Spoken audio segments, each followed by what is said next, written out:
Good morning, good morning. Welcome. My name is Jennifer Seiler, and I'd like to take this opportunity to welcome you all to our Back to Class faculty talks this morning. We have a wonderful lineup of 6 of our greatest faculty members at Thayer. Am I allowed to say that? There will not be any exams at the end of this session, but just to lay some ground rules out for our session this morning, each faculty member will have about 15 to 20 minutes of speaking, and we have a 10-minute window in between each session for Q&A, question and answer, discussion time, and then the other faculty members will be invited up for the next talk. So I'm so glad that you're all here to join us. And to start us off this morning, I'd like to welcome Dr. Keith Paulsen, the Robert A. Pritzker Professor of Biomedical Engineering, who's going to talk to us about the operating room of the future. Great, thanks, Jen. Yeah, thank you so much for spending part of your day with us in this weekend. If you're staying longer, it looks like it's going to be beautiful weather. So the OR of the future, I want to tell you, is here today, at least in the OR of the immediate future. I think we're also going to inform the OR of the future 50 years from now as well. And what I want to show you, a.k.a. Dartmouth Center for Surgical Innovation, is that, and this is really a partnership between the National Institutes of Health, the government agency which funds biomedical research in this country, of course Dartmouth Hitchcock as a healthcare system, the engineering school, which of course is why you're here and what you're most interested in, and the Geisel School of Medicine. You know, the kinds of statements I think that can be made, and I got a special a privilege for you today that you're going to learn about this, making the possible impossible. Providing cures that were thought to be impossible. I think this facility is actually already doing some of that, and we're going to show you some examples of that, helping to cure patients through innovative technologies. And of course, this is where engineers come to bear. This is what my main interest is. What can we do, and how can we do it through imaging, through devices, through engineering principles that help surgeons do their job much, much better. And of course, what surgeons care about, they want to achieve better, safer, more effective outcomes. So where is it? It's those of you that are familiar with the medical center, here are the patient towers. It's sitting right there. I don't know why this is blinking, but you can see the orange circle. It looks like that. That was the artist's rendering in the upper left, and the actual building, which came out like the architect said it would, which is, of course, a good thing. Oh, thanks. Thanks. What I'm going to show you now, and students bang on me all the time, this is actually a YouTube video that we downloaded. It's relevant to this, and students say, oh, well, why do you show that YouTube video? I can watch it any old time. I'll try to comment on it as it goes by. I think it's relevant, and it's short. We'll watch it, and then I have a special guest for you to hear from, and I'll introduce that individual. He's going to show you some fascinating things that we've already done. In fact, as current as a couple of days ago, cases that were done in this facility. So let's see if I can get this to play. Oh, let me click on that.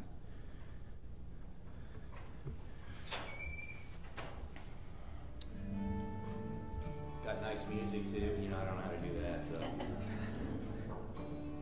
So we call this CSI. CSI, the Center for Surgical Innovation, CSI as we call it.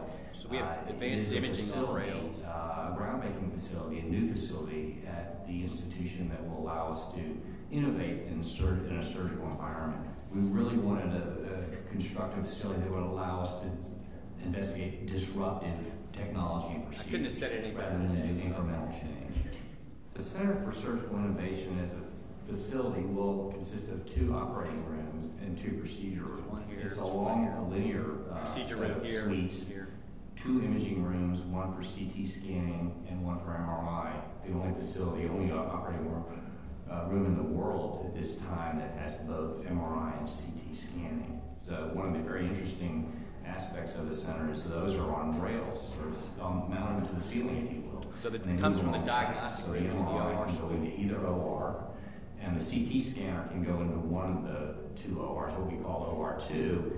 OR2 will then enable procedures that could use MRI and CT, which is very unique. Now, those instruments are useful for procedures such as neurosurgery, where you need very fine, detailed information about the brain.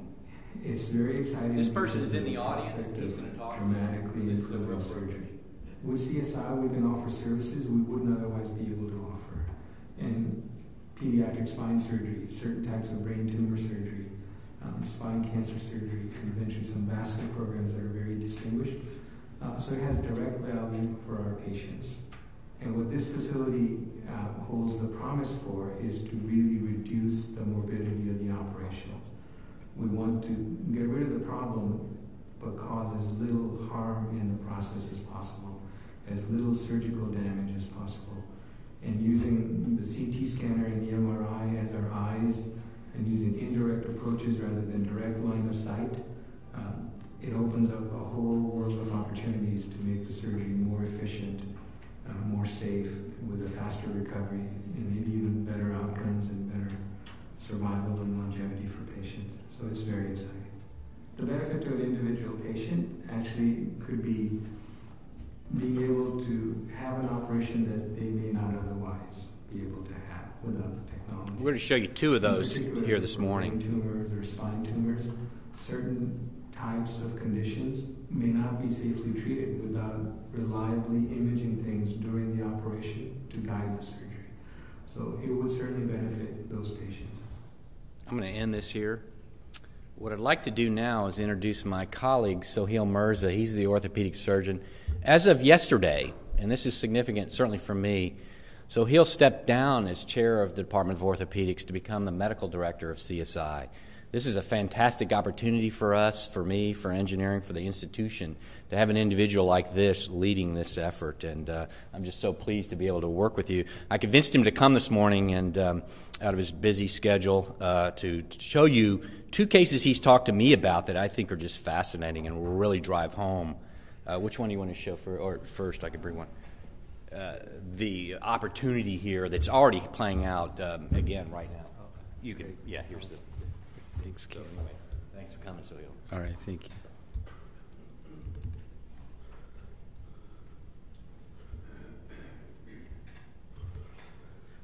you.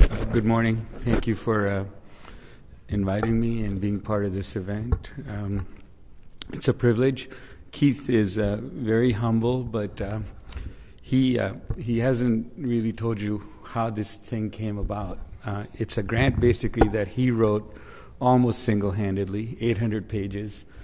There were 25 pages of stuff that I could understand a little bit. I wrote maybe 3 or 4 pages of that. The other 775 pages were technical drawings of how the MR and the CT would be suspended. $10 million funding from the NIH in 2010, equal amount from the college and the medical school.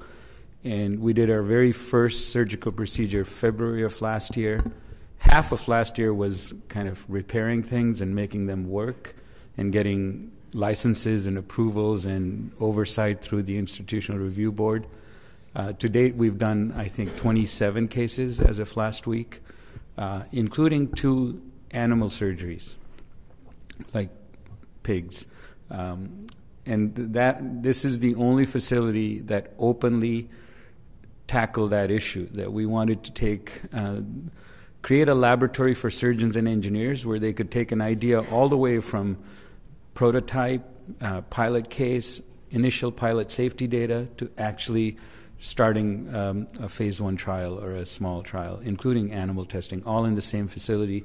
It's designed to handle that safely. We had to convince Medicare that Medicare patients wouldn't be harmed. We had to convince the state licensing board, and of course our medical school oversight through the Institutional Review Board, that patients wouldn't be harmed. And it's an 8-page consent that people have to sign. Nobody has declined to go to CSI because of this overlap with animal surgery. We've designed it to be very safe. So Keith, thank you very much for opening up these opportunities for the surgeons. This is a patient that I'm going to quickly go through. This is an 8-year-old boy who basically came to see us last September with a 6-month history of back pain and right leg pain. And initially he just started kind of not being able to keep pace with his classmates, and over the summer he was slowed down a little bit, and then when school started again he started limping. And initially these X-rays were done about 3 months before he came to see us. The X-rays basically looked normal. 3 months after those X-rays, he continued to have symptoms, and these X-rays were done. These are bending films, and sometimes you can see things dynamically where vertebrae move out of position, and these again look normal. The flexion, these are the extension views, flexion views. Or the other way around. They look normal. My pet peeve with kind of anti-Dartmouth Institute philosophies, this is the wrong application or wrong population to apply this kind of overdiagnosis philosophy. Kids don't get back pain. In adults, we deal with back pain without a specific cause, and you search very hard, you never find a diagnosis. Kids are the other way around. In adults, even if you search with all the latest technology, 85% of patients with back pain, we cannot pinpoint the source of the pain. In kids, it's the other way around. Over 80% have a pinpoint source, structural pathology. So after this, we got a bone scan. This is a technetium bone scan. Technetium is bound to phosphate, and it gets deposited wherever there's bone activity. And wherever there's bone activity means where there's growth. There's tremendous growth at the knees, wrists, shoulders. Kidneys accumulate the technetium, but this spot is not supposed to be there. This bright spot, this bright spot, this bright spot is abnormal bright signal, abnormal bone activity. So then we got an MRI scan, and what you can see is a tumor. This is front, back, the head's up that way, feet are down here. These are the vertebrae, but this is abnormal tissue right here. And if you take a slice across here and pretend you're standing at the foot of the bed and the patient's laying on the bed facing that way, this is the right side, that's the left side. This is normal bone, this is abnormal bone, and this is abnormal growth. In more detailed pictures, you get a better idea. This is just the sacrum now. This is an abnormal growth right here. These are the nerves that you can't even see them here because they're just compressed. This is a front view, so this is on the right side. This is the left side. You can see the nerves getting pushed over. And this is a cross-section view. These are the nerves. This is the thecal sac with these black dots as the nerves. This is the tumor right here. In an 8-year-old, a tumor this size, you'd think of sarcoma. And with all this reaction in the tissue, you think of sarcoma, malignant cancer, which is very refractory to any treatment other than complete resection. Complete resection means getting all the tumor out without leaving any margin behind. And for this 8-year-old boy, that means cutting out all the sacrum and cutting out all the sacral nerve roots. That means losing motor movement below the knees, so never being able to walk normally, having braces, losing bladder control, losing bowel control, and losing sexual function permanently. So we were dealing with this. We did a biopsy. The biopsy was non-diagnostic.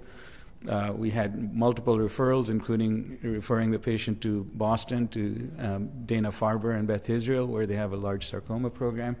And the general consensus was either do an open biopsy or do a complete sacrectomy. And if it turns out to be truly malignant, do radiation and chemotherapy after a complete sacrectomy. So the patient came back. We talked about using imaging and intraoperative technology. And what we offered, David Bauer is my neurosurgery partner, we said we could, typically how you do this surgery is you come in from the front with general surgeons, vascular surgeons, and urologists helping you to cut all this out. Then from the back you cut all this out. And you always stay away from all this area. So you basically take it out as a huge piece.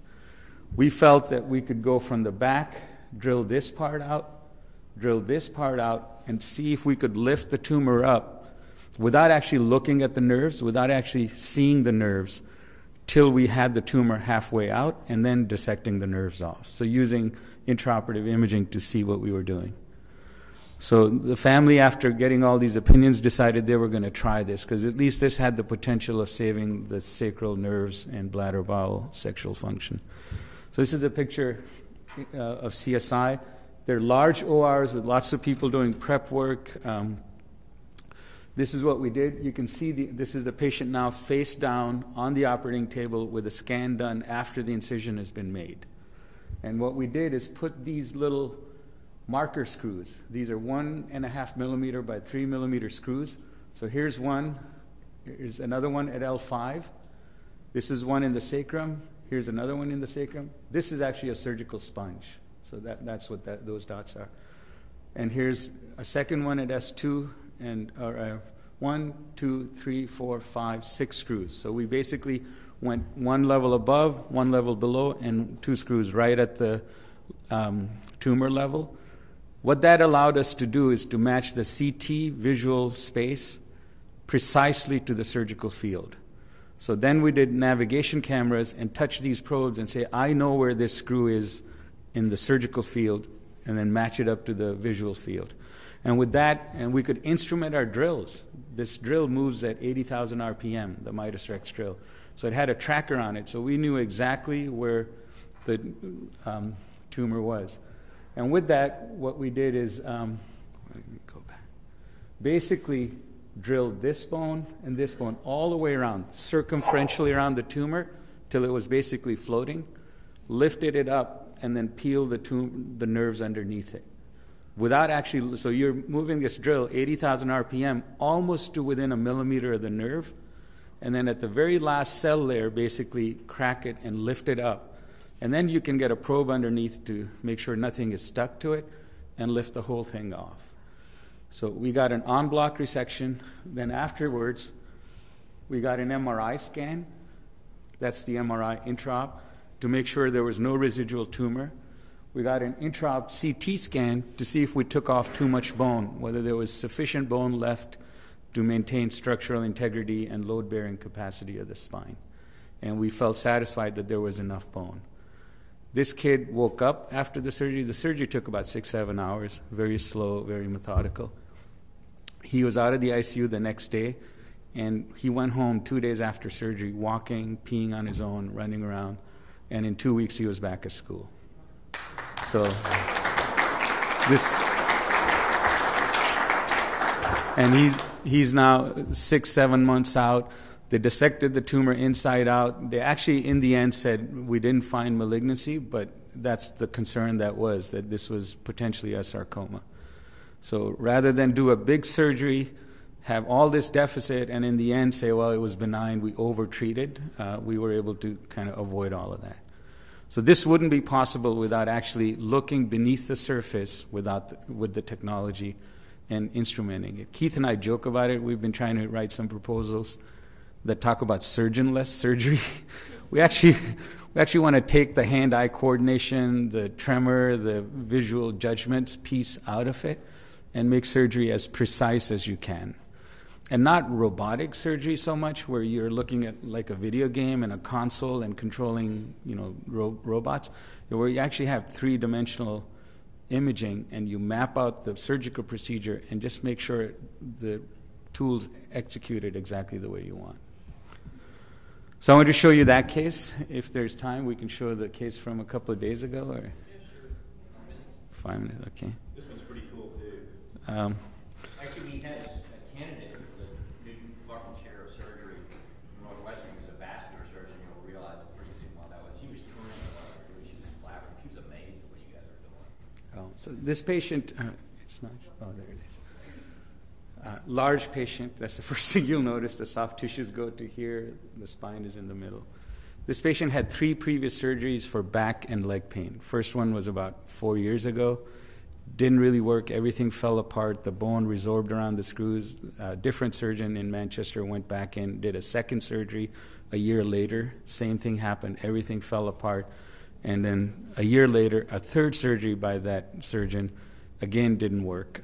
This was what the patient looked like last year. She got referred to my partner, Dr. Ball, who's a neurosurgeon. He and I have done some very difficult cases together, so he asked me to take a look. What you see here is there are 4 screws on this side, 3 on this side.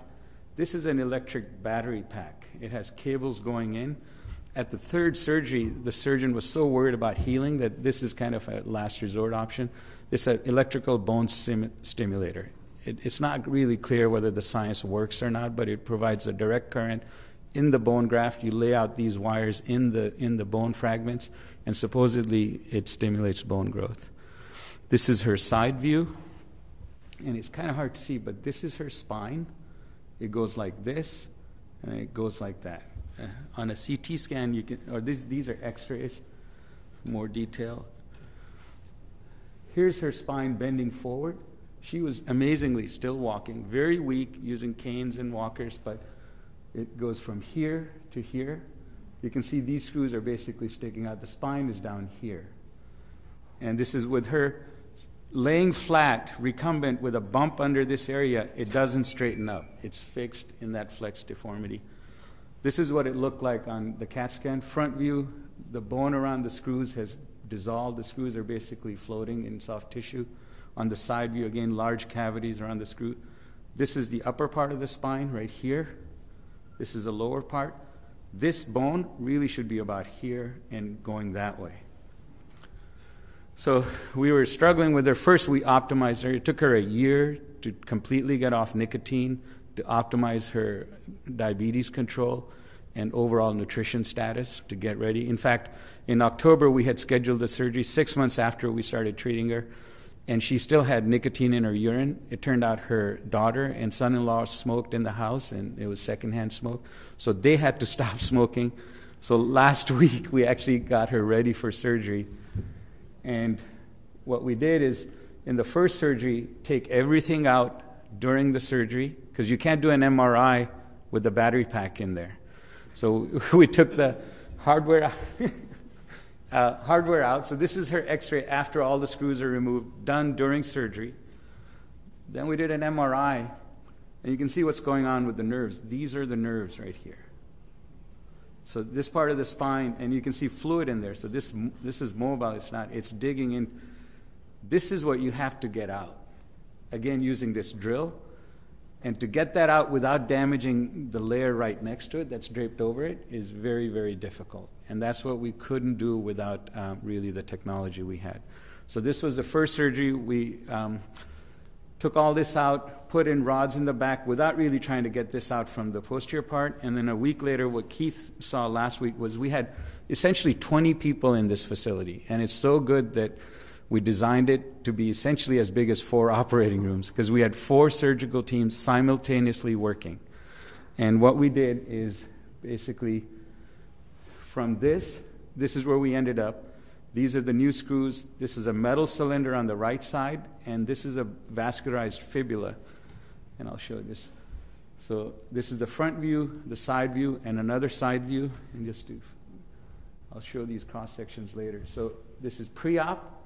Intra-op phase 1 of this surgery, and then this is how she looks now. The spine is straight with a metal cylinder and a vascularized fibula. So she had trouble healing the bone. We needed vascularized bone or blood flow, and the 4 teams were a vascular surgeon exposed the abdomen to expose the aorta and the iliac vessels.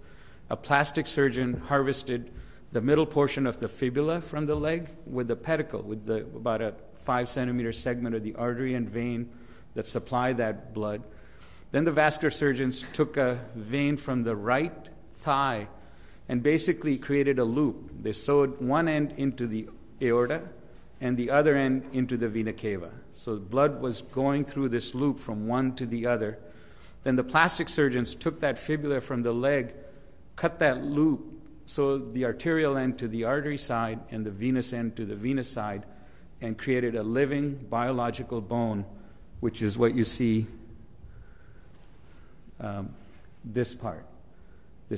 And these are the cross sections. You can see screws up above. This is our metal cylinder. We put it off to the side and back. You can't do that precisely without intraoperative imaging. So we were able to put this large cylinder out of the way to basically allow this bone with a thick layer of muscle that has blood flowing in it as we put it in. So it's living tissue filling up that gap from day 1. And these things heal usually within 2-3 weeks. So she's actually doing very well. I had to stop by and see her today. She's extubated. The surgery took from about 10 a.m. when we made the incision. We finished around 2 in the morning. 4 surgical teams simultaneously working. That's without this large space and intraoperative imaging, you couldn't do that. So stop there. Thank you. Do we have any questions?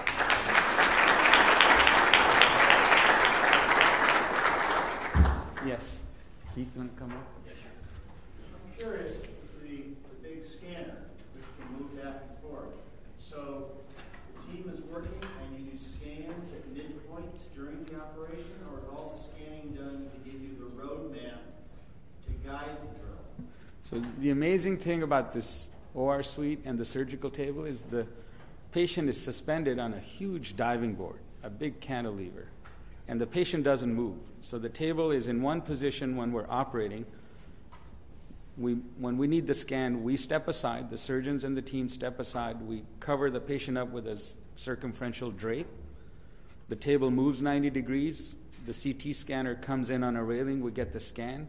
Then if we need the MRI, the table moves 180 degrees and we get the MRI scan, and we're ready to resume. It comes in the middle position again, and the team comes back in and does that. So in that, 12-hour period or what, I forgot exactly how long, did you do like 2 scans or 10 scans in the course of all that surgery? We did the first scan. We exposed first, then we put these marker screws in, did a scan, CT scan. Then we did all the surgery, and at the very end, we did an MR and CT. So 3 scans altogether. The scan takes about 20 minutes for the CT to kind of clear the field, put the drapes on, bring the machine in. The scan itself takes 2-3 minutes, and then take the machine out. MR takes about a half hour. We have to do it more meticulous. You can't have loops. The skin has to be padded. All the lines have to be moved out of the way. So the MR takes a little bit longer. Do you have a recovery room in that building, or do they go back to the main hospital for their recovery? It is in the main hospital. So the main recovery room and the intensive care unit, you have to take an elevator, and it's about 200 yards of hallways. No, it's in the building. But we do have a recovery room. We haven't used it. We haven't parked patients there because that would require keeping a staff only focused on that patient. So usually we just take the patient back to the ICU or the main recovery room. Yes? This must be tremendously costly. Who pays? And is the payment for just this procedure, is it justified by the fact that now you know something you didn't know before, it can be used 100 times? So if we're doing clinical care, typically this kind of surgery either wouldn't be done or would be done in stages with 4 or 5 weeks of time spanning between each case, and Medicare and the insurance company pay for each event. So whatever is clinical care and where imaging is used to make clinical judgments, we bill the insurance company. If we were doing this purely for research, we would have to either fund it or build a research program. But it is an interesting question. I was curious about this too. Is it more efficient to do it all at once or to do it over 3 or 4 surgeries? So it depends on what your perspective is. Yeah. The hospital only gets 1 payment for each admission. Mm-hmm. So if they were to stagger it, do 1 surgery, send the patient to rehab, come back and do the second surgery, they'd get 2 payments. And if we staggered it 3 or 4 times, they might get 3 or 4 payments. The surgeons, the radiologists... So it's cheaper from the public health perspective. It's cheaper from that point of view. The patient, the way we had planned it without CSI, for this second patient, we would have done the first surgery, taken all the hardware out, and sent the patient to rehab for 2 weeks, 3 weeks, then brought her back to do the MR and CT scan, and then bring her back for a surgery to put the hardware back in, and then maybe do the second stage. We probably wouldn't have done the vascularized graft without CSI. So in that sense, the insurance companies are paying less because they're not paying for rehab and 2 or 3 admissions. For this kind of a surgical team, each surgical team bills for their part. Full cost of a procedure like that? Again, professional fees, yes. Whatever number of scans and surgeons and whatever they bill, but the hospital gets 1 payment, whether it's a 2-hour surgery or a 12-hour surgery. It's this DRG payment system. It's complicated. So the hospital is not sure whether they're going to lose money or make money on this. That's a serious concern for them. On the other hand, you're transforming people's lives, really. Right. All right. Thank you. Let's give a round of applause. Thank you.